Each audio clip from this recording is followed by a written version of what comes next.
नमस्कार, ताल ठोक के देख रहे हैं आप। शाम के 5 बज चुके हैं। मैं हूं आपके साथ रोहित सरदाना और सवाल आज यह है कि काले धन वालों को और कितने मौके देगी सरकार। इस सवाल के जवाब के लिए जरूरी है कि आपको इस नए मौके के बारे में भी पता हो। वो नया मौका जो सरकार ने उन लोगों को दिया है जिनके पास काला धन है, लेकिन वो अब भी इसका खुलासा करने को तैयार नहीं। बहस की शुरुआत करें उसके पहले आपको ये पूरा गणित समझना चाहिए। आपके पास 31 दिसंबर तक का वक्त है।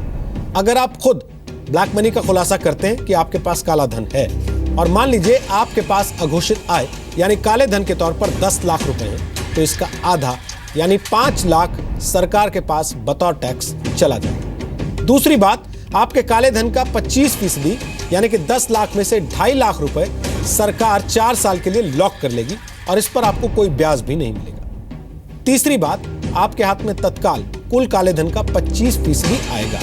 यानी असल बात यह कि जो 10 लाख रुपए बतौर काला धन आप सरकार को बताएंगे कि आपके पास है, उसमें से आपको फिलहाल 2.5 लाख रुपए हाथ में बचेंगे। सरकार के इस नए नियम को बीएसपी ने कहा कि यह नाटकबाजी।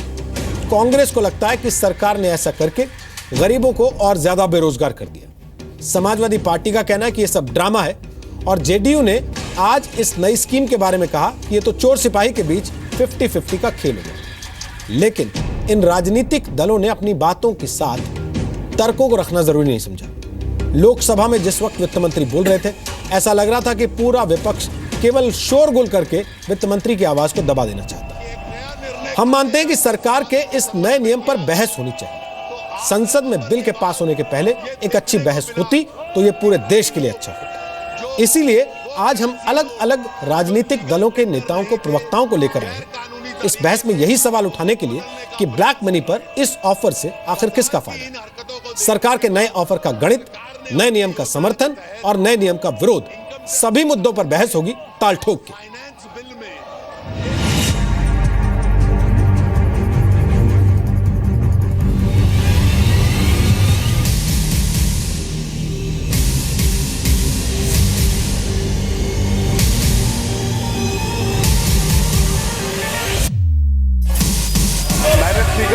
To move for leave of the House to introduce the taxation laws, Second Amendment Bill 2016. This is not the way.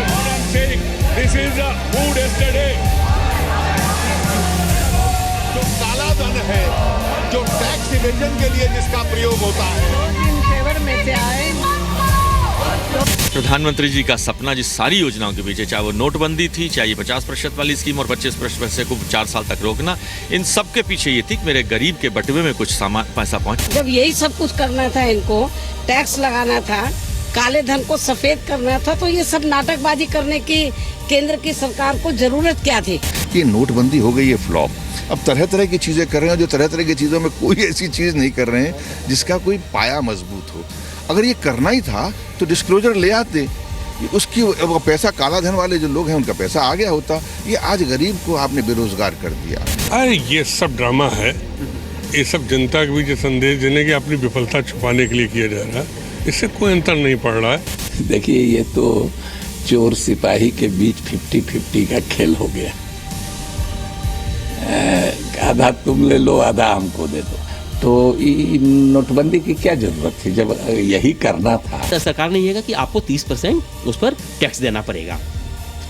Tax amount पर 33% आपको सेस देना पड़ेगा, जो कि ओरिजिनल अमाउंट का 10% होता है।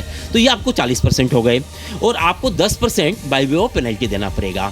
तो टोटल ये 50% हो गए। अब बैलेंस जो 50 रुपये आपके पास बच गया, तो इन्होंने प्रधानमंत्री डिपॉजिट स्कीम एक निकाली इन कंसल्टेशन विद आरबीआई। उसमें यह है कि 25 रुपये आपको उसमें जमा करना पड़ेगा, जो 4 साल तक बैंक में इंटरेस्ट फ्री रहेगा, जो लॉक इन पीरियड रहेगा, आप 4 साल तक यूज नहीं कर सकते। मैं तो कह रहा था 25% से ज़्यादा नहीं होना चाहिए।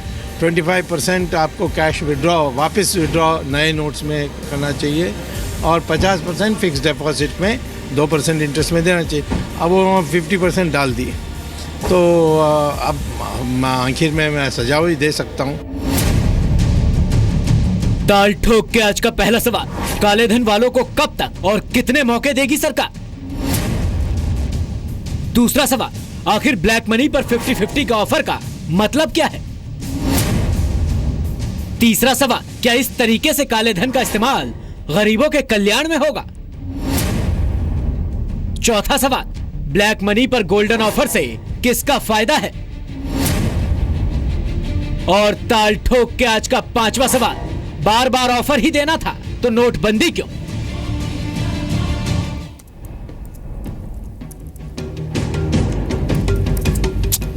जी, तो आपको बता दें हमारे साथ कौन कौन से खास मेहमान आज इस कार्यक्रम में शामिल हो रहे हैं। श्रीकांत शर्मा हमारे साथ हैं, वो बीजेपी का पक्ष रखेंगे, सरकार का पक्ष रखेंगे। डॉक्टर अजय कुमार हमारे साथ हैं, वो कांग्रेस पार्टी के प्रवक्ता हैं, कांग्रेस का पक्ष रखेंगे।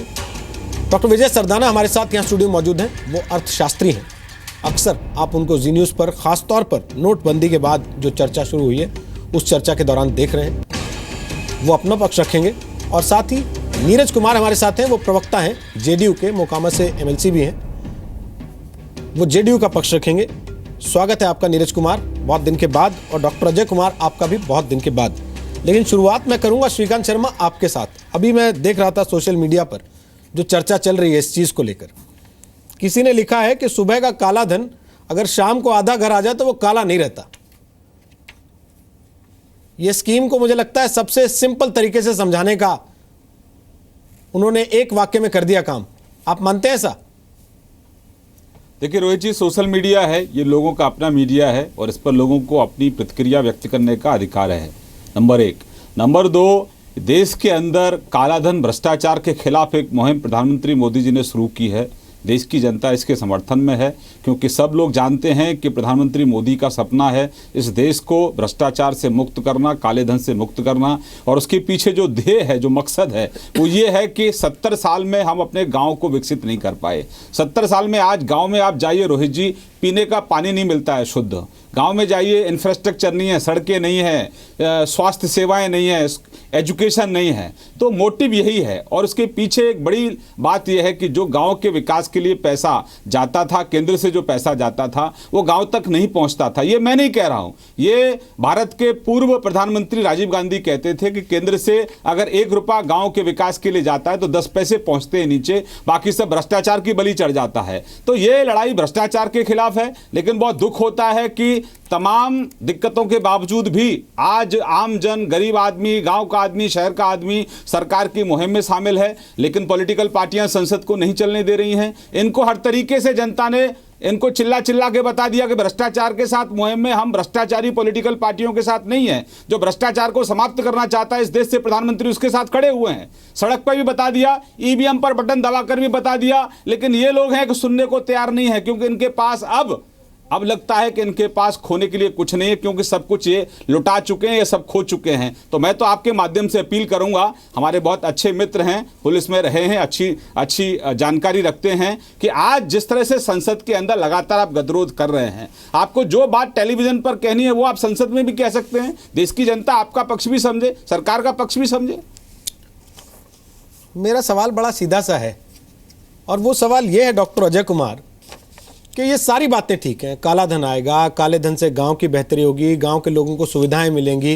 फिलहाल तो पहली बात यह कि गांव के लोगों को नोट ही नहीं मिल पा रहे, काला धन छोड़िए, सफेद धन छोड़ दीजिए। दूसरी बड़ी बात यह है कि गरीबों का कल्याण करना है, उसकी आड़ में काले धन वालों को कितनी बार मौके दिए जाएंगे? सर्जिकल स्ट्राइक ऐसे थोड़ी ना होती है कि एक बार एक ऑफर, दूसरी बार दूसरा ऑफर, तीसरी बार तीसरा ऑफर, चौथी बार चौथा ऑफर, और फिर सर्जिकल स्ट्राइक है। कैसे सर्जिकल स्ट्राइक है फिर ये?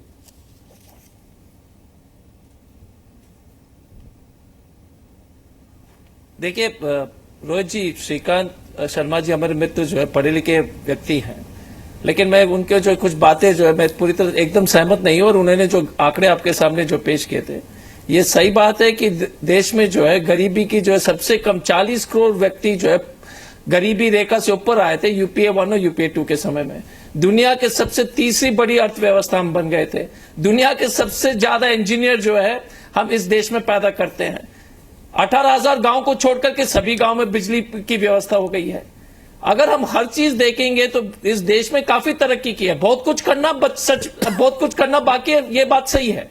लेकिन अगर हम नजरअंदाज करेंगे कि इतनी बड़ी अर्थव्यवस्था है, इतने हर व्यक्ति की आय इतनी बड़ी है, और इस तरह से जो आप देख रहे हैं पूरे देश में, जो करना तो बहुत बचा हुआ है, ये मानता हूं, लेकिन इस तरह की जो 60-70 साल की जो विकास की जो जिस तरह से देश आगे बढ़ा है, जिसमें अलग अलग पॉलिटिकल पार्टी की योगदान है, जिसमें जनता का योगदान है, उसको नकारना उचित नहीं है। पहले तो श्रीकांत जी से मैं यही अनुरोध करूंगा, और पहले जो है ये इस बात को रख करके मैं आगे बढ़ता हूं।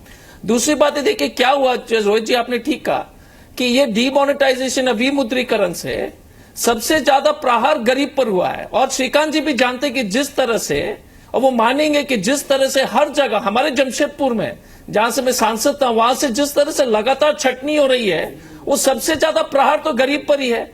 किसान परेशान है, छात्र परेशान है, गृहिणी परेशान है, और क्योंकि पैसे नहीं आ रहे हैं अपने पैसे निकालने के लिए। और अब हम ये भी कहना चाहेंगे, रोहित जी आप बताइए, आपके घर में जो है, आपको जो आप सब चीज तो क्रेडिट कार्ड से नहीं खरीदते हैं, डेबिट कार्ड से नहीं खरीदते हैं, तो दिक्कत क्या है कि जो अर्थव्यवस्था पर चोट पहुंचाया गया है, खासतौर से इनफॉर्मल सेक्टर पर, वो भयावह स्थिति है। मैं ये प्रार्थना करता हूं, हम देखिए बीजेपी और आरएसएस खूब विरोध करते हैं, लेकिन मैं भगवान से ये प्रार्थना करना चाहता हूं कि खुदा ना खास्ते जो है हमारी अर्थव्यवस्था रिसेशन में नहीं चले जाए।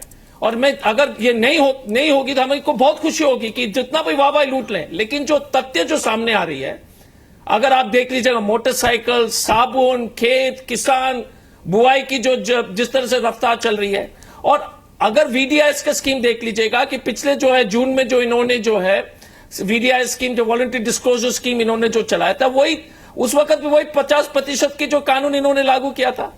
यदि मोदी जी को और बीजेपी को जो है ये पूरी तरह से प्रचार कर रहे थे कि कालाधन के लिए एक बहुत बड़ा वॉर है, ये कालाधन वाले को छोड़ेंगे नहीं, उस तरह के जो है बड़े बड़े जो है ऐलान किए थे। इसके बाद जो इस तरह के जो है पार्लियामेंट में कानून पास करने के लिए बीजेपी ने जो आज किया है, वो सचमुच में जो है गरीब के और इस देश के जनता के जो गांव पर नमक वाली छीटने वाली काम इन्होंने किया। हमारा ये कहना है कि इससे जो एक तो अपने अर्थव्यवस्था को चोट पहुंचा दिया रोहित जी, उसके अलावा आपने कालाधन वाले को कितने बार आप मौका देंगे? आप फिर से कह रहे हैं कि फिर से अगर ये नाटक ही करना था रोहित जी, तो फिर पहले कर लेते। पूरे देश का जो लेकिन अजय जी मेरा सवाल ये है, स्पीड ब्रेकर लगा, अजय जी मेरा सवाल ये है कि देश के सामने इस बिल की कमजोरियां आती, देश को ये पता लगता कि इस बिल के मुतालिक सरकार ने काले धन वालों के आगे घुटने टेक दिए, अगर मैं विपक्ष की बात मान लूं तो ये बात आप लोगों ने संसद में क्यों नहीं उठाई?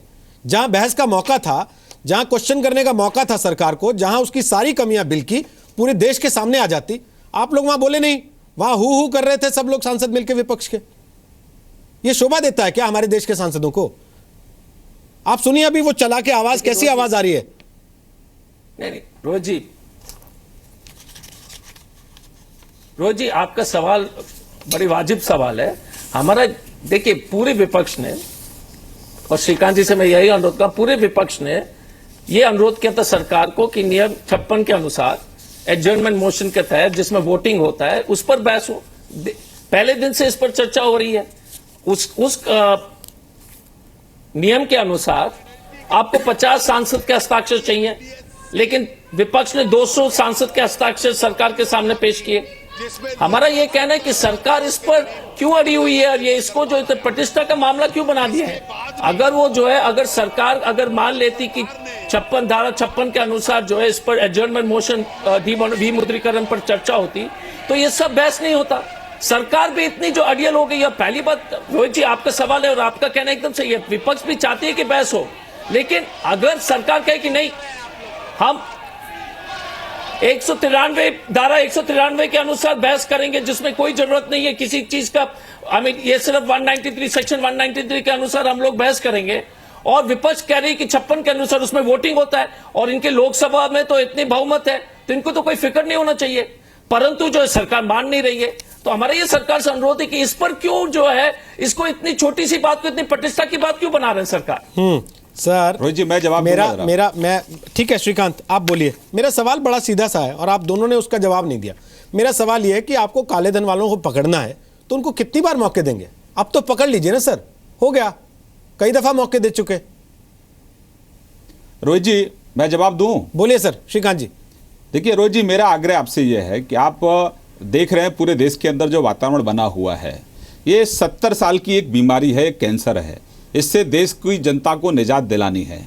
जहां तक आप बात कर रहे हैं कि इनको बार बार मौका क्यों दिया जा रहा है, कोई मौका नहीं दिया जा रहा। मौका दिया जा रहा है इस देश के सिर्फ और सिर्फ गरीब आदमी को, क्योंकि गरीब के ही हित के लिए ये पैसा उपयोग होने वाला है। ये धन्ना सेठ जो अभी तक पैसे को नहीं निकाल रहे हैं, अंदर डाल के रखे हुए हैं, एक मौका ये है कि भाई आप इसकी घोषणा करिए और सीधा सीधा जो पैसा है वो जन कल्याण कोष में पैसा जाएगा और गांव के विकास के लिए, बिजली पानी सड़क के लिए वो पैसा उपयोग होने वाला है। तो कान इधर ना पकड़ के इधर से पकड़िए, लेकिन पकड़ना वही है कि विकास के उपयोग में ही आने वाला है जो अब तक आप दबा कर बैठे थे। और असलियत में ये पैसा गांव के गरीब का ही है। तो जो लोग अब गांव के पैसे, गरीब के पैसे को हड़प रहे थे, आज वो गरीब के खाते भी ढूंढ रहे हैं, कहाँ का गरीब का खाता है, कहाँ जमा करा सकते हैं। तो ये इस तरह से, इस वजह से ये स्कीम, ये बिल लेकर आए हैं जिससे कि सीधा सीधा गांव के विकास के लिए, गरीब के उत्थान के लिए इसका पैसे का उपयोग हो सके। ठीक है नीरज कुमार जी,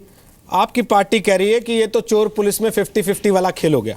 क्यों आपको लगता है कि इस बिल में 50-50 का खेल है? देखिए, पूरा जो प्रकरण है उससे एक बात स्पष्ट हो रहा है कि आदरणीय प्रधानमंत्री जी ने 8 नवंबर को जो बोला था कि हमने बहुत मौका दिया, अब मौका की बात नहीं है, अब हम कार्रवाई कर रहे हैं। तो काला धन कमाओ और टैक्स चुकाओ, ये तो फेयर एंड लवली का हाल हो गया। ये तो वही हाल हो गया रोहित जी कि जमीन खरीद कर कैश खपाया, अब मोदी माल्या को विदेश भगाया। मैं ये जानना चाहता हूं कि आप बेनामी संपत्ति पर क्यों नहीं हमला कर रहे हैं? कितना % है करेंसी के रूप में काला धन? अगर आपकी नीयत साफ है तो आप बेनामी संपत्ति पर हमला करिए। ये पर्याप्त कदम नहीं है नोटबंदी। अगर आपकी मंशा साफ है तो आप बेनामी संपत्ति पर हमला करिए, सोना चांदी पर हमला करिए, और साथ साथ अनैतिक व्यापार जो शराब है, ये बड़ा नेक्सस है देश के अंदर में, उस नेक्सस को तोड़िए आप। देखिए, काला धन पर अगर कार्रवाई, जिस ढंग से माननीय श्रीकांत जी कह रहे थे कि बड़े अच्छे दिन आने वाले हैं, तो इसका लग रहा है कि जितनी कार्रवाई ये कर रहे हैं, श्रीकांत जी भ्रम में मत रहिएगा। देश की जनता ने अगर नोटबंदी के आपके फैसले के बारे में जो टिप्पणियां आ रही हैं, इस अपेक्षा के साथ गांव में चर्चा हो रही है कि लोगों को लग रहा है चूंकि आर्थिक गैर बराबरी देश के अंदर हो गया है, तो लोगों को लग रहा है कि बड़े लोगों पर कार्रवाई होने वाली है, लेकिन उसका अंदेशा दिखाई नहीं पड़ रहा है क्योंकि गरीब ही परेशान हो रहा है। इसलिए अब तो हमको लग रहा है जितना आप बता रहे हैं उसके हिसाब तो 15-20 लाख रुपया आप खाता में चला आएगा। सर, कोई परेशानी अब नहीं होगी लोगों नीरज जी, मैं सवाल इस बात का है कि आप काला धन पर अगर कार्रवाई करने की मंशा आपकी है, मैं टोकना नहीं चाहता था, सीधा फिर भी स्ट्राइक करिए बेनामी संपत्ति मेरा सर बड़ा सीधा सा सवाल है। 30% है सर, मैं सिर्फ आप दो लोगों से जो इस चीज का विरोध कर रहे हैं, कह रही है ये बात सर, जो दो लोग इस चीज का विरोध कर रहे हैं, जेडीयू कांग्रेस, मैं आप दोनों से केवल ये समझना चाहता हूं सर रोहित जी कि आप मुझे ये गणित समझा दें। कोई भी कार्रवाई हुई तो हमने स्वागत किया और इस अपेक्षा के साथ, सर मैं इसीलिए कह रहा हूं कि आप कि नीतीश कुमार पहले दिन से स्वागत कर रहे हैं। नीतीश कुमार कह रहे हैं कि जहां पर मैं कहता हूं कि डिमोनेटाइजेशन के समर्थन में हूं, जनता स्टैंडिंग ओवेशन देती है मुझे, ये नीतीश कुमार कह रहे हैं। लेकिन उनकी पार्टी अगर ये कहे कि चोर सिपाही का 50-50 का खेल है, सर उसके पीछे कोई आधार तो होगा, यहाँ की चर्चा, कोई लॉजिक तो दीजिए सर कि क्यों 50-50 का खेल लगता है रोहित जी? इसलिए लग रहा है कि आप इसको सिस्टमेटिक रूप एक दे रहे। पूरी बात कहने दीजिए श्रीकांत जी, आपने यह कहा कि इतना पैसा अगर होगा तो इस पर इतना टैक्स लगाया जाएगा। आपने मौका दिया पहले, जो आप ही दावा कर रहे हैं कि 63-65 हजार करोड़ रुपया के लगभग में इसकी आमदनी होगी। तो ये बार बार मौका देने का, इससे तो अच्छा है क्या बेनामी संपत्ति पर हमला करते, आगे बढ़ते, आप सोना चांदी जवाहरात पर हमला करते, लॉकर पर हमला करते, लेकिन ये तो आप कर नहीं रहे। तो ये पूरे इसीलिए कहा जा रहा है 50-50 का खेल है कि काला धन कमाओ। अब तो उसी प्रोपोर्शन में काला धन लोग रखेगा, उसको रेगुलराइज करने के लिए कितना और टैक्स हमको देना पड़ेगा। इसलिए अगर हमला करना है, मेरी समझ अब भी कायम है कि अगर काला धन पर हमला करना है तो आप बेनामी संपत्ति पर, यह पर्याप्त समय है, इसी समय आप हमला कीजिए। ठीक है, आप कह रहे हैं कि पर्याप्त समय बेनामी संपत्ति पर हमला कीजिए, लेकिन मैं एक सेकंड, थोड़ा सा रुक के श्रीकांत जी, थोड़ा सा रुक के अजय जी, थोड़ा सा अजय जी, थोड़ा सा एक बार मेरे साथ यहाँ विजय जी मौजूद हैं।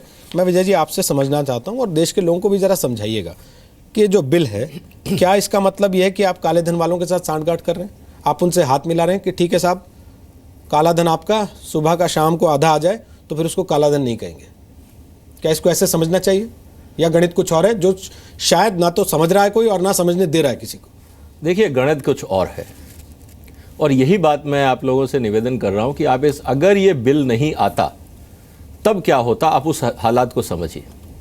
हो क्या रहा था कि जिन लोगों के पास ब्लैक मनी था उनका गेम प्लान बहुत सिंपल है। वो क्या करते कि एडवांस टैक्स जमा कराते और इस साल की अपनी बैलेंस शीट में ये दिखाते कि साहब मेरे को विंडफॉल गेन हुआ है और ये लीजिए 30% टैक्स और बाकी 70% मेरा। और आज आपके इनकम टैक्स कानून के अंदर ऐसा कोई प्रावधान नहीं था जिसमें आप विंडफॉल गेन को कैसे क्वेश्चन करते, क्योंकि आपका कानून साइलेंट था। ये जो अमेंडमेंट आया है, आप इसको जरा ध्यान से समझिए। आप किसी भी सीए, किसी भी टैक्स अथॉरिटी से पूछिए कि विंडफॉल गेन पे आप कैसे टैक्स लगाते, कोई तरीका नहीं था। आप सिर्फ एडवांस टैक्स जमा कराइए, अपनी इनकम डिक्लेयर करिए और बाकी पैसा आपका। ये जो प्रावधान सरकार लाई है ये बहुत अच्छा प्रावधान है। इससे ये हुआ कि जो विंडफॉल गेन की आप जो बात कर रहे थे वो रास्ते आपने बंद कर दिए। अब आपको सोर्स ऑफ इनकम बताना पड़ेगा और सेटिस्फैक्ट्री जवाब देना पड़ेगा। अगर आप सेटिस्फैक्ट्री जवाब नहीं देते हैं और आप ये कहते हैं हाँ जी गलती हो गई, तो ठीक है, आपके ऊपर टैक्स है, उसके ऊपर पेनल्टी है, उसके ऊपर सेस है, उसके ऊपर आपने जो पैसा इलीगल कमाया उसको सरकार ने ब्लॉक कर दिया। ब्लॉक करने का फायदा यह है कि सरकार को कैश मिल गया, आप उसको यूज कर सकते हैं विदाउट पेइंग इंटरेस्ट। कुल मिला के जिसके पास 100 रुपए है उसके करीब 75 रुपए सरकार ने बाहर निकाल दिए, 25 रुपए वो ले गया। अगर वो ये भी जस्टिफाई नहीं कर पाता कि साहब ये क्यों आया और वो डिसोन भी कर देता है लेकिन उसके पास मिलता है, तो 85% सरकार रख लेगी, सिर्फ उसको 15 मिलेगा।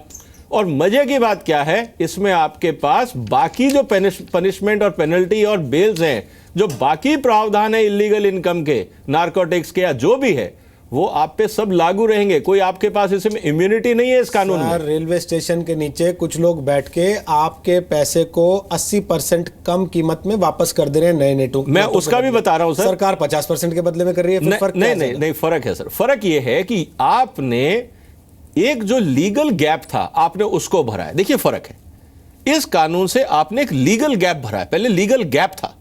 इस कानून से आपने जो विंडफॉल गेन के नाम पे जो आप टैक्स बचाना चाहते थे, आपने उस गैप को भरा। ये इंपॉर्टेंट चीज है। तो जो चोर लोग कानून का रास्ता लेकर निकलना चाह रहे थे, सरकार ने उस कानून के रास्ते को बंद किया, पहली बात। दूसरा जो आप कह रहे हो कि जो लोग 80%, 70%, ऐसे बहुत केस आ रहे हैं जो ये कह रहे हैं कि साहब आप जमा कर दो, हम आपको 70% वापस दे देंगे लेकिन मार्च के बाद देंगे। ये एक पैरेलल, मैं ये कहूंगा कि बिजनेस मॉडल कुछ लोगों ने बना लिया। वो ये कोशिश कर रहे हैं कि मैंने आपसे 1 करोड़ रुपए लिया, मैं अब आपको मार्च के बाद 70 लाख दूंगा, और वो जो 30 लाख है वो मेरी मेहनत के, और ये 70 लाख वो क्या कर रहे हैं कि छोटी छोटी जगह पार्क कर रहे हैं। कुछ एग्रीकल्चर इनकम दिखाने की कोशिश कर रहे हैं, कोई कहीं और जहां पे टैक्स लायबिलिटीज कम है वहां दिखाने की कोशिश कर रहे हैं। अभी वो उसको बांटेंगे, 6 महीने बाद वो वापस इकट्ठा करके आपको 70 लाख दे देंगे और अपनी मेहनत का 30 लाख रख लेंगे। ठीक है, देखिए दुनिया में लोग क्रिएटिव हैं, वो आपके सिस्टम में से रास्ते निकालेंगे। अगर वो चोर नहीं होते तो ब्लैक मनी कैसे जनरेट करते? अगर उनमें दिमाग नहीं होता तो ब्लैक मनी जनरेट नहीं कर सकते थे। ठीक है, तो जो ब्लैक मनी वाले शातिर हैं वो आपसे 2 कदम आगे चलने की कोशिश करते हैं, आपके कानून और सिस्टम में गैप ढूंढने की कोशिश करते हैं, और उसके लिए चाहे वो सीए का इस्तेमाल करें या टैक्स अथॉरिटीज का, वो कोशिश करते रहेंगे। ठीक है डॉक्टर अजय, ये बातें संसद के पटल पे होनी चाहिए, ये बातें देश की संसद के जरिए लोगों के सामने जानी चाहिए। आपको जो आपत्तियां हैं वो देश की संसद के जरिए उस बिल पर उठानी चाहिए, और उसके अंदर कोई कमियां हैं तो सरकार को मजबूर करना चाहिए कि वो उस पर कदम वापस ले। लेकिन हो करके, हल्ला करके, संसद स्थगित करके, आपको नहीं लगता कि आप रास्ता दे रहे हैं सरकार को कि ठीक है फिर कर लीजिए आपको जो करना है, हम तो हो करते रहेंगे बस?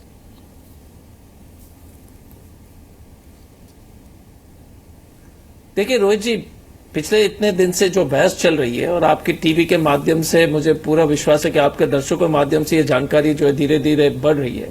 पहले तो विजय सडाना जी ने जो कहा था कि वो विंडफॉल गेन्स वाली, पुरानी सिस्टम में भी वही इनकम टैक्स ऑफिसर हैं, अभी भी नए सिस्टम में, तो जो आय इनकम टैक्स कभी सोर्स ऑफ इनकम के बारे में तो कभी जांच ही नहीं की, और इस नया कानून से वो अगले साल का जब आप रिटर्न फाइल करेंगे उसमें कोई ऐसा कोई प्रावधान नहीं कि सोर्स ऑफ इनकम पर जानकारी प्राप्त करने के लिए ऐसा कोई जो मुझे पढ़ने में मिला है।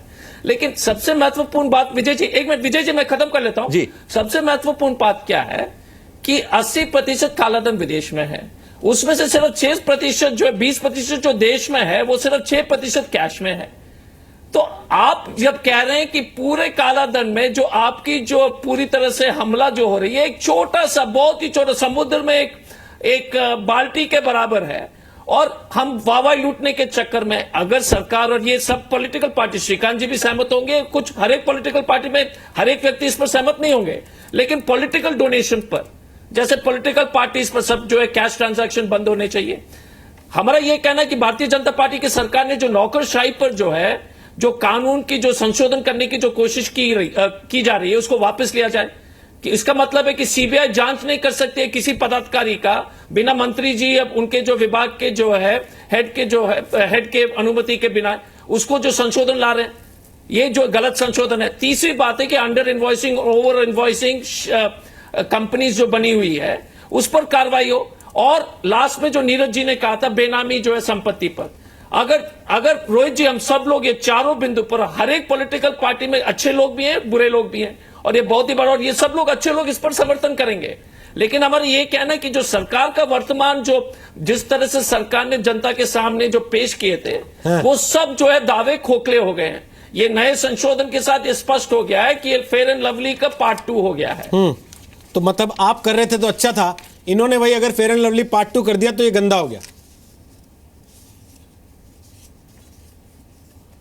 नहीं, हमारा ये कहने के फेयर एंड लवली पार्ट 1 और पार्ट 2 इन्हीं का है रोहित जी। पहले को याद है आपको, फेयर एंड लवली पार्ट 1 जून में आया था, फेयर एंड लवली पार्ट 2 अब आ गया है। ठीक है सर, अब मेरा सवाल श्रीकांत शर्मा आपसे है कि भाई सबसे बड़ी दिक्कत यह है कि अगर इतना पैसा आ रहा था, आप पिछले 17 दिन से लगातार देश को बता रहे थे कि साहब हमने इतना पैसा बैंकों में जमा करा दिया, जनधन के खातों में इतना पैसा आ गया, अब तो गरीब का भला हो जाएगा, अब तो आम आदमी की सुनवाई होगी, अब तो उसको पैसे मिल जाएंगे, इस देश को विकास की पटरी पे ले जाएंगे।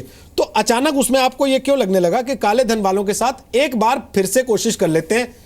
फिर से आपने क्यों सफेद झंडा लहरा दिया भाई? जब आपने सर्जिकल स्ट्राइक करी दी थी तो फिर सर्जिकल स्ट्राइक मोड में ही रहते। देखिए रोहित जी, मैं आपसे सहमत नहीं हूँ। ये सर्जिकल स्ट्राइक जो कह रहे हैं वो ठीक है, सर्जिकल स्ट्राइक है, काले धन को लेकर कार्रवाई है, लेकिन सफेद झंडा हमने नहीं दिखाया। हमारा मकसद है कि लीगल ऑप्शन, जो कानूनी जो हमारे पास विकल्प हैं, उनके माध्यम से मैक्सिमम पैसा और कैसे सरकारी खजाने में लाया जाए जिससे कि देश के गरीब का भला हो। देखिए, एक ऑप्शन हमने अभी आपके सामने आज जो बिल आया वो है। दूसरा, आपके पास तो जानकारी होगी रोहित जी, क्योंकि आप बहुत रिसर्च करते हैं। बड़े सरप्राइजिंग मैं आपके सामने आंकड़े रख रहा हूं जिनकी जानकारी आपको ऑलरेडी पहले से ही है। सरकार की जो योजना है, ये जो नोटबंदी की योजना है, इससे हैदराबाद शहर से ही 2500% की ज़्यादा मतलब वृद्धि हुई है। जो लोग पहले टैक्स नहीं देते थे, रेवेन्यू जो कलेक्शन होता है, 2500% की वृद्धि।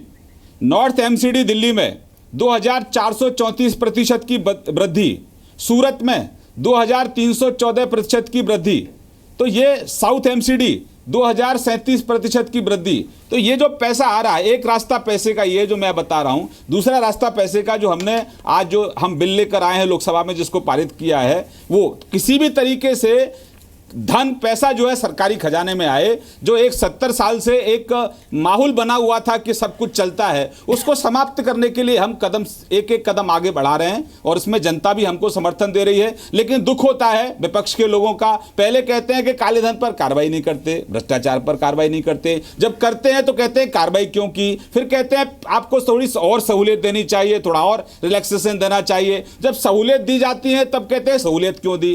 तो रिएक्टिव पॉलिटिक्स विपक्ष कर रहा है, कोई कंस्ट्रक्टिव अप्रोच उनके पास नहीं है। एक और मैं सम्मानीय नीरज जी से इतना कहना चाहता हूं। नीरज जी, आपने माल्या की बात कही। नीरज जी, आज उस पॉलिटिकल पार्टी के साथ सरकार आप चला रहे हैं जो 1400 करोड़ हजम कर गया एसबीआई का, और एसबीआई ने उसके खातों को सील कर दिया। लेकिन राहुल गांधी, सोनिया गांधी ने मनमोहन सिंह पर दबाव बनाकर 1500 करोड़ और विजय माल्या को दे दिया। उस पॉलिटिकल पार्टी के साथ सर आज आप सरकार चला रहे हैं, तो माल्या जो है कांग्रेस का बेबी है, उसको हमारे खाते में डालने की कोशिश मत करिए।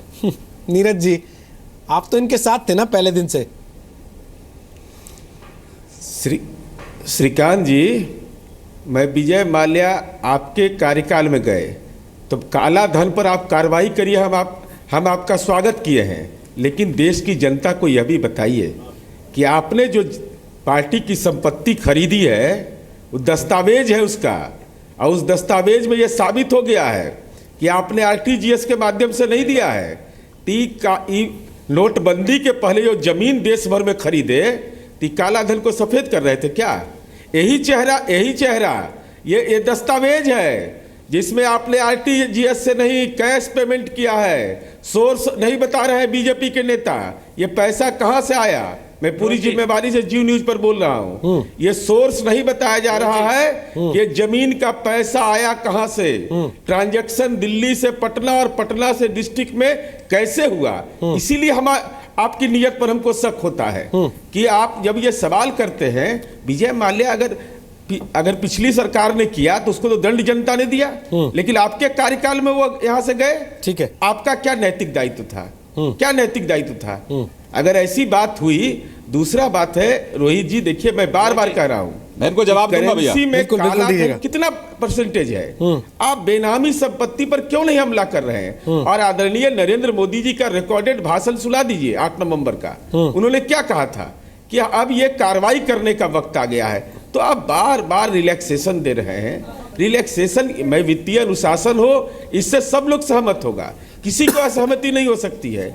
आप कालाधन पर स्ट्राइक करिए, लेकिन आप हवाला कारोबारी पर करिएगा नहीं, आप बेनामी संपत्ति पर हमला करिएगा नहीं, अनैतिक व्यापार करने वाला जो शराब है उस पर शराब कारोबारियों पर हमला करिएगा नहीं। और विजय माल्या भागकर वहां चला जाए, बिहार में विजय माल्या की फैक्ट्री बंद हो जाए तो हम तो परेशान होते हैं। ठीक है, इसलिए मैं ये बार बार कह रहा हूं कि आप अगर काला धन पर हमला कर रहे हैं तो कृपा करके देश की जनता के सामने बोलिए कि बिहार में आपने जो जमीन की खरीद की है, कैश ट्रांजैक्शन किया है, कैश, ठीक है, उसका अकाउंट नंबर देश की जनता को बताइए, तब एहसास होगा कि आप काला धन के खिलाफ ईमानदारी से लड़ाई लड़ रहे हैं। श्रीकांत जवाब दीजिए, फिर आ रहा हूं डॉक्टर अजय कुमार आपके पास। बोले श्रीकांत। देखिए रोहित जी, बहुत दुख होता है, ये नीरज जी बड़े विद्वान व्यक्ति हैं। भाई आपको तो जानकारी है कि बीजेपी ने अपनी बेंगलोर कार्य समिति में प्रस्ताव पारित किया था कि जहां जहां हमारे मुख्यालय हैं, जिला मुख्यालय, वहां हम अपने कार्यालय का निर्माण करेंगे। ऑन रिकॉर्ड बोला है, और जो एक प्रक्रिया है देश के अंदर उसको फॉलो किया है, सब नंबर 1 में किया है, नंबर 1।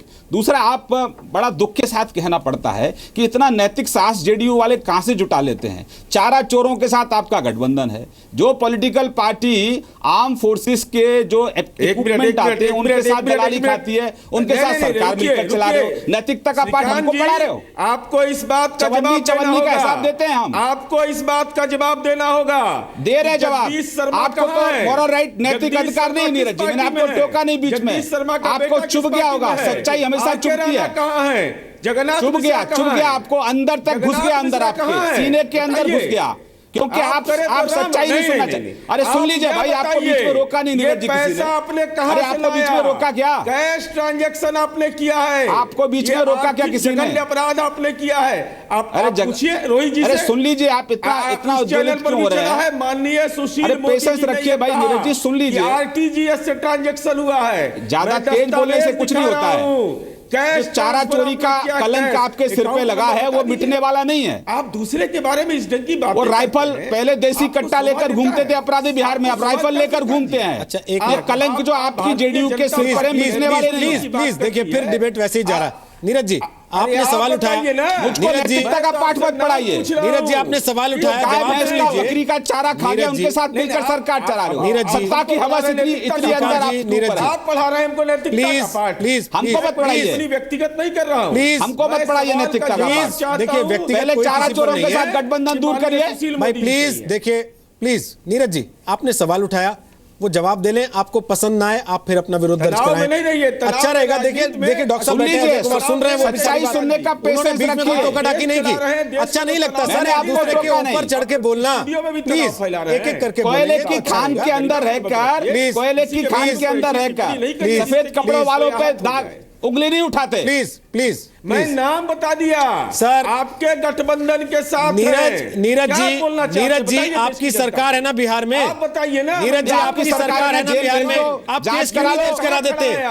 नीरज जी सरकार है ना आपकी बिहार में, केस दर्ज कराइए, जांच बैठाइए, उठा के अंदर डालिए अगर इनके पास काला धन है। अब तो ये पीछे नहीं हट पाएंगे ना। अब तो पीछे नहीं हट पाएंगे। इनकम टैक्स रिटर्न भारतीय बौखलाइए मत, बौखलाइए मत, नीरज जी बौखलाइए मत, ये बताना पड़ेगा कि थोड़ा संयम से जवाब दीजिए प्लीज। एक अकाउंट नंबर सार्वजनिक जब दर्द होता है ना, दर्द, जब सच्चाई को नहीं सहन कर सकते आप लोग। उसका नाम सार्वजनिक। अच्छा सुन लीजिए ना, आप सुन लीजिए, ऐसे एक साथ बोलेंगे तो किसी को समझ नहीं आएगा। इनकम टैक्स को देखना है नीरज जी, एक साथ बोलेंगे तो किसी को समझ में नहीं आएगा। अच्छा नहीं लगता किसी की आवाज बंद करनी पड़े, प्लीज ना, आप समझिए इस चीज को। आप सरकार चला रहे हैं बिहार में, अगर आपको लगता है कोई फर्जीवाड़ा हुआ है, किसी ने काले धन में पेमेंट्स किए हैं, आपके पास दस्तावेज हैं, आपके पास पुलिस भी है, आपके पास भ्रष्टाचार नियंत्रण ब्यूरो भी है, आप पकड़िए उन लोगों को, जेल में डालिए और देश के सामने रखिए और फिर देखते हैं मोदी जी क्या स्टैंड लेते हैं। लेकिन सवाल इस वक्त ये है कि आज जिस बिल को लेकर ये पूरा ड्रामा हो रहा है, उस बिल के प्रावधान क्या है वो भी लोगों को पता है कि नहीं। हमारा राज्य, वो प्रावधान तक तो लोगों को पता नहीं है सर। अब मैं कह दूं अपनी बात। हाँ कह लीजिए नीरज जी, कहने का देंगे अधिकार। ठीक है आप कह लीजिए नीरज जी। केवल एक बात कहना चाहता हूं कि जो जमीन की खरीदगी होती है वह जमीन सही है या नहीं, और साथ साथ उसका सर्किल रेट के अनुसार भुगतान किया गया है कि नहीं, ये तो राज्य सरकार के अधिकार में है। लेकिन आपने जो पेमेंट किया है, हम यह कहना चाहते हैं कि भाई दिल्ली से तो पैसा आया होगा, कोई तो कहीं से आया होगा, कोई अकाउंट नंबर से आपने ट्रांजैक्शन किया होगा, और साथ ही साथ हम यह कहना चाहते हैं कि आप बार बार बोल रहे हैं कि आरटीजीएस से पेमेंट हुआ है, हम ये कह रहे हैं कैश पेमेंट हुआ है। कैश पेमेंट करने का अधिकार है सर, ये इंक्वायरी बैठाइए नीरज जी, इंक्वायरी बैठाइए, जो डोनेशन सरकार के पास ये अधिकार है, आप एक जांच बैठाइए उस पर, करिए, राज्य सरकार के अधिकार में जांच बैठाइए उस पर, इस इंडिविजुअल केस पर आप जांच बैठाइए। लेकिन हम ये कह रहे हैं कि जो बिल पेश हुआ है, बिंदु की जांच करनी है, जो बिल पेश हुआ है उसके प्रावधानों पे ऐतराज करते हैं अगर कि सरकारी तो उन पर तर्कों के साथ तो आइए कम से कम मैदान में। अगर जमीन आप कह दिए कि 50-50 चोर सिपाही का खेल है, तो 50-50 साबित तो कीजिए उसे। यहाँ बैठे हैं अर्थशास्त्री, वो कह रहे हैं नहीं साहब 50-50 नहीं है, ये तो 85-15 है या फिर 75-25 है। अब मेरा सवाल डॉक्टर अजय कुमार ये है, नीरज जी प्लीज थोड़ा रुक, नीरज जी प्लीज थोड़ा रुक, अजय जी वेट कर रहे हैं बहुत देर से, तो साफ दिखाइए। नीरज जी, अजय जी और विजय जी वेट कर रहे हैं बहुत देर से कि आपकी बात खत्म हो तो वो अपनी अपनी बात रखें। सवाल ये कि क्या सरकार ने वाकई काले धन वालों के लिए 50-50 योजना शुरू कर दी? विजय सरदाना हमारे साथ हैं, अर्थशास्त्री हैं, डॉक्टर अजय कुमार कांग्रेस से हमारे साथ हैं, नीरज कुमार हमारे साथ जेडीयू से हैं, श्रीकांत शर्मा हमारे साथ बीजेपी से हैं। ब्रेक के पहले डॉक्टर अजय कुमार, बात हमने आप पर छोड़ी थी, आप अपना पक्ष रख लें, उसके बाद मैं विजय जी से सवाल पूछूंगा। बोलिए डॉक्टर अजय कुमार। देखिए रोहित जी, अब चिंता की विषय क्या है कि अभी वर्तमान में भारतीय जनता पार्टी की सरकार है केंद्र में, और लगातार ये रिपोर्टें आ रही हैं। जैसे श्रीकांत जी से ये अनुरोध करूंगा कि भारतीय जनता पार्टी ने जो है सितंबर अक्टूबर महीने में पूरी तरह से जमीन खरीद लिया कैश के माध्यम से।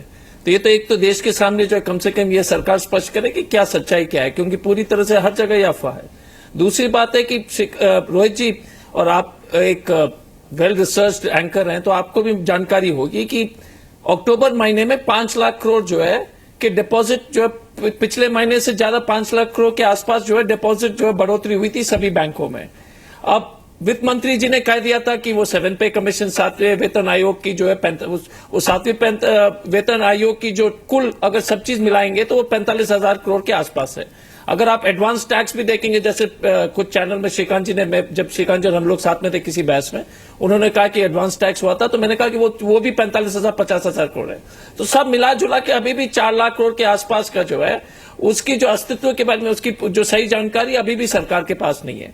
तो एक तो ये है। दूसरी बात क्या है कि लगातार प्रधानमंत्री जी का जो चेतावनी है, ये आखिरी बार, उससे जो जनता की जो सरकार जो प्रधानमंत्री के शब्दों की जो है जो गरिमा होनी चाहिए थी, जो वजन होना चाहिए था, उस पर जरूर चोट पहुंचा दिया गया है। क्योंकि प्रधानमंत्री जी ने जिस तरह से पहले भी कहे थे कि हम कालाधन के खिलाफ लड़ेंगे, ये आखिरी बार है, अब ये गीदड़ बग की जैसे हो गई स्थिति कि हर वक्त प्रधानमंत्री जी धमकी देते रहते हैं। तो ये, और मैं यही अनुरोध करूंगा कि प्रधानमंत्री जी जैसे इतने सर्वोच्च पद पर है तो शोभा नहीं देती, और देश के लिए भी अच्छा नहीं है और उनके लिए भी अच्छा नहीं है। तो ये 2 महत्वपूर्ण पॉइंट है। आप जल्दी से हम ये कहेंगे कि बहस जो, मैं श्रीकांत जी से ये अनुरोध करूंगा कि सभी विपक्षों आखिरी में संसद में बहस जरूर होनी चाहिए, और ये धारा 56 के अनुसार क्यों नहीं कर लेते हैं कम से कम विपक्ष, क्योंकि सरकार को जो पार्लियामेंट संसद को चलाने का सबसे बड़ी जिम्मेवारी तो सरकार की है, और एक छोटे से विषय पर जो है ये ईगो मान करके जो है उस पर जो है मान नहीं रहे। तो मैं यही अनुरोध करूंगा श्रीकांत जी, एक वरिष्ठ बीजेपी के नेता, अपने पार्टी को ये बात रख ले कि बहस जरूर होनी चाहिए और इस पर जो है देश को फायदा होगा, पूरी बात जो खुलासा होगी कि क्या क्या गड़बड़ी चल रहा है। और आखिरी में जिस तरह से जो व्यवस्था हुई है विमुद्रीकरण का, कहीं पर भी पैसे नहीं है। अब जो है लाइन कम हो गई क्योंकि आपने जो निकालने का जो है तरीके जो और मुश्किल कर दिए। पूरी देश में जो है पैसे की जो किल्लत है उसके ऊपर चिंता है और ट्रांसपोर्ट सेक्टर बैठ गया है। तो वो जो आगे के दिन में जिस तरह से भयावह स्थिति जो उत्पन्न हो रही है मेरा एक सवाल है अर्थव्यवस्था को, अजय जी, आपने कहा पिछले 1 महीने में बैंकों में इतना पैसा आ गया। प्रधानमंत्री ने आज एक बात कही अपनी पार्टी के सारे सांसदों और मंत्रियों से कि लाइए अपना पूरा हिसाब किताब, जितना पैसा आप लोगों ने ट्रांजैक्ट किया है पिछले समय में उसका हिसाब पार्टी के पास जमा कराइए और पार्टी उसको देखेगी। क्या आप लोग भी अपने नेताओं के लिए, अपने सांसदों के लिए, अपने उन लोगों के लिए जिनके पास वाकई काफी पैसा है, ऐसी कुछ प्लानिंग कर रहे हैं कि कम से कम चेक तो करें? इनमें से भी कोई तो नहीं है जिन्होंने जमा किया जाके? इनको भी तो खबर नहीं थी पहले से। देखिए रोहित जी, आप नहीं एकदम सही है। देखिए एक चीज है, हर एक आदमी, श्रीकांत शर्मा जी हो या कोई आदमी हो, पॉलिटिक्स में हर एक आदमी कम से कम अच्छे राजनीति से संबंध रखने वाले चाहते हैं कि जो है पारदर्शिता है। हमारे कहने का हमारे पार्टी में भी जो है उचित होगा। हम तो जरूर, मुझे पूरा विश्वास है कि पार्टी में भी यह कदम उठाया जा रहा है। अगर कैंडिडेट्स के सिलेक्शन से अच्छे लोग जो डिक्लेरेशन करें और सब स्पष्ट हो। लेकिन सबसे महत्वपूर्ण यहां पर जो शुरुआत है, संपत्ति जो मंत्रीगण का, विधायक का, सांसद का, सरकारी अफसर का पत्नी और अपना संपत्ति का ब्यौरा जो सरकार उस पर जोर नहीं दे रही है। मैं पुराने आईपीएस सरकारी अफसर के नाते कह रहा हूं कि सबसे ज्यादा काला धन जो खपत हो रही है सरकारी नौकरशाही और नेतागण के पास, तो सभी विधायक, सभी सांसद, सभी आईएएस आईपीएस अफसर की पूरी अपने जो है संपत्ति के ब्यौरा और पत्नी का, क्योंकि जब तक पूरे खानदान का जो है, क्योंकि अचानक जो है कोई आईपीएस अफसर जो है शादी से पहले जो है उसके आय का कोई स्रोत नहीं है और 20 साल में इतना काबिल हो जाता है कि मतलब आप कह रहे हैं कि जिसके लिए आपने 60 साल में कोई मैकेनिज्म खड़ा नहीं किया, नेतागण का हर एक वो ये 60 दिन में करके ले आए पहले, और फिर आप इनकी पीठ थपथपाएंगे। हम अभी चर्चा नहीं, रोहित जी अभी आज हम चर्चा कर रहे हैं कि किस तरह से इस जो है कालाधन और भ्रष्टाचार के खिलाफ लड़ने के लिए आपने हमसे सुझाव मांगा। बहुत सारे काम हुए, बहुत सारे काम बचा हुआ है। ये सरकार जिस तरह से अपनी पीठ थपथपा रही है तो कम से कम इतना तो कर ले, आइडियाज तो देना आपका हमारा फर्ज बनता है। ठीक है सर, अब मैं जल्दी से एक आइडिया लेता हूं। यहाँ विजय सरदाना जी मेरे साथ बैठे हुए हैं। विजय जी, जो बातें अजय जी कह रहे हैं और नीरज जी कह रहे हैं कि बेनामी संपत्ति पे अटैक होना चाहिए था, ऐसा होना चाहिए था, वैसा होना चाहिए था। नीरज जी ने तो शराबबंदी का अपना वो भी लाया जिसके लिए उनकी पीठ थपथपाई जाती है। पर क्या आपको लगता है कि ये सारी चीजें एक साथ हो सकती हैं? क्योंकि जब नोटबंदी आई तो सबने विरोध किया कि सीधे बंद कर दिया, कुछ सहूलियत दे देते, कुछ राहत दे देते, सब सुझाव देने लगे। सरकार ने सुझाव मानने शुरू कर दिए तो सबने कहना शुरू कर दिया कि ये क्या तरीका हुआ, जब बंद कर दिया तो फिर ये क्या कर रहे हो, हर दिन नई स्कीम क्यों ला रहे हो। सहूलियत दे रहे थे तब भी दिक्कत थी, नहीं दे रहे थे तब भी दिक्कत थी। Thank you. देखिए, एक बात तो हमें माननी पड़ेगी कि इतना बड़ा ऑपरेशन और एक पूरे देश में हर आदमी को इम्पैक्ट करने वाला ये डिसीजन था। और जब भी आप कोई कार्रवाई करते हैं और कहीं पे भी आम आदमी के लिए अगर आपने कोई सुविधा दी है, और ये सिर्फ डिमोनेटाइजेशन की मैं बात नहीं कर रहा हूँ, आप कहीं पे भी चले जाइए, अगर आपने किसी एक खास वर्ग को, क्या चाहे वो गरीब वर्ग है या किसान वर्ग है या कोई और वर्ग है, अगर आपने उसको सुविधा दी, इसी समाज में ऐसे लोग होते हैं जो उनको मिसयूज करने की कोशिश करते हैं, बरगलाने की कोशिश करते हैं, अपना रास्ता ढूंढने की कोशिश करते हैं, दूसरों का हक मारने की कोशिश करते हैं। ये होता है, हर समाज में होता है। अब अगर आपको ऐसे लोगों को रोकना है तो आप में जो एग्जिस्टिंग जो आपने ऑर्डर निकाला है आपको उसको चेंज करना पड़ेगा। आप अगर उसमें एक एक्स्ट्रा राइडर डालते हैं तो लोग कहते हैं देखिए आपने कानून बदल लिया। अगर आप नहीं बदलते तो वो लीकेज जारी रहेगा। देखिए, आप समझिए कि आप जो सरकार में कानून बनाते हैं, चाहे कांग्रेस रही है, आज जेडीयू का बिहार में जैसे शराबबंदी का कानून है, आप समझिए कि जब भी आप कानून बनाते हैं हर समाज में ऐसे लोग होंगे जो उस कानून का बाईपास रास्ता ढूंढने की कोशिश करेंगे और आप उसमें कुछ ना कुछ संशोधन करते रहते हैं, अपग्रेड करते रहते हैं ताकि ये चोरी ना हो। इसमें भी यही होगा डिमोनेटाइजेशन में। जहां भी आप जरा सा लिवरेज देंगे, पूरा ब्लैक मनी वाले लोग उस सिस्टम को मिसयूज करने की कोशिश करेंगे। फिर आप एक फिल्टर और लगाएंगे तो दिक्कतें बढ़ेंगी। उसको ईज करने के लिए आप कुछ और करेंगे तो लोग कहेंगे आप क्यों डेविएट कर रहे हैं। सर, ये तो आइटरेटिव प्रोसेस है, ये तो चलता रहेगा, आप इस बात को मानिए। एक रूल, एक चीज बना के आप ये कहें कि ये परफेक्ट सिस्टम बन गया, इस दुनिया में ना तो कभी हुआ ना होगा, आगे भी नहीं होगा, क्योंकि लोग क्रिएटिव हैं, चोर भी क्रिएटिव हैं, वो भी रास्ता ढूंढेंगे, सिस्टम में गैप ढूंढने की कोशिश करेंगे। और आप इमरजेंसी नहीं ला सकते, आप मार्शल लॉ नहीं ला सकते कि कोई अपनी कुर्सी से नहीं हिलेगा, ये भी मजबूरी है, आपका कॉन्स्टिट्यूशन भी अलाउ नहीं करेगा। ये आपको फ्लेक्सिबिलिटी कहीं ना कहीं दिखती रहेगी। दूसरी जो सबसे बड़ी बात है, जैसा अजय जी ने भी कहा और नीरज जी ने भी कहा, आज बीजेपी ने एक डिसीजन लिया कि एमएलए एमपीज अपनी बैलेंस शीट साल के जो रिटर्न है वो सबमिट करें या ट्रांजैक्शन सबमिट करें। सर, आज एक निवेदन है आपको, सबको मेरा निवेदन है जनता की तरफ से कि आप पॉलिटिकल सिस्टम को आरटीआई में ले आइए ना। तो जो आप कह रहे हैं कि बिहार में कैश देके जमीन खरीदी, वो भी एक्सपोज हो जाएगी। बीजेपी के किस सांसद ने कितना पैसा कहां ट्रांसफर किया, वो भी एक्सपोज हो जाएगा। तो transparency is the best way to build confidence. आम आदमी अगर आज कॉन्फिडेंस चाहता है पॉलिटिकल सिस्टम पे, तो आप उसको आरटीआई में ले आइए। जैसे ही आप उसको ट्रांसपेरेंट करेंगे, आप देखिएगा कि पॉलिटिकल सिस्टम की इमेज पब्लिक में इंप्रूव होगी, लोग आप पे भरोसा करने लगेंगे। जब उनको पता है कि पॉलिटिशियन ट्रांसपेरेंट है, तो साहब चोर को भी समझना पड़ेगा कि अब उसको बचाने वाला कोई नहीं है। सर, तो सिस्टम सुधरेगा। आपने ऐसी बात छेड़ दी है जिसपे आप बहस करने शुरू करेंगे तो फिर कई घंटे की बहस हो जाएगी, लेकिन आप पार्टियों को एक राय नहीं कर पाएंगे, क्योंकि आज तक इस बात को लेकर पार्टियां एक राय नहीं हो पाई कि हम आरटीआई के दायरे में आए या ना आए। माफ़ी चाहता हूं आप लोगों से, मैं कमेंट जरूर लेना चाहता था श्रीकांत जी और नीरज दोनों से ही, लेकिन समय बिल्कुल इजाज़त नहीं दे रहा, हम पहले ही समय से ओवर हैं। तो फिलहाल बहुत बहुत शुक्रिया आप सबका ताल ठोके का हिस्सा बनने के लिए, लेकिन इस उम्मीद के साथ कि केवल बहस नहीं होगी, केवल हंगामा नहीं होगा, कम से कम सदन में कार्रवाई हो, कम से कम देश की संसद के जरिए लोगों के सामने ये बात आए कि बिल में अगर कोई प्रावधान गलत हैं तो उन पर चर्चा हो, और सरकार से कम इस बात के लिए सवाल जवाब किया जाए कि आप उन चीज़ों को पीछे कर लीजिए, उनको हटा लीजिए। और अगर ऐसा कुछ नहीं है तो फिर सांसदों को सदन के अंदर हो करना शोभा नहीं देता।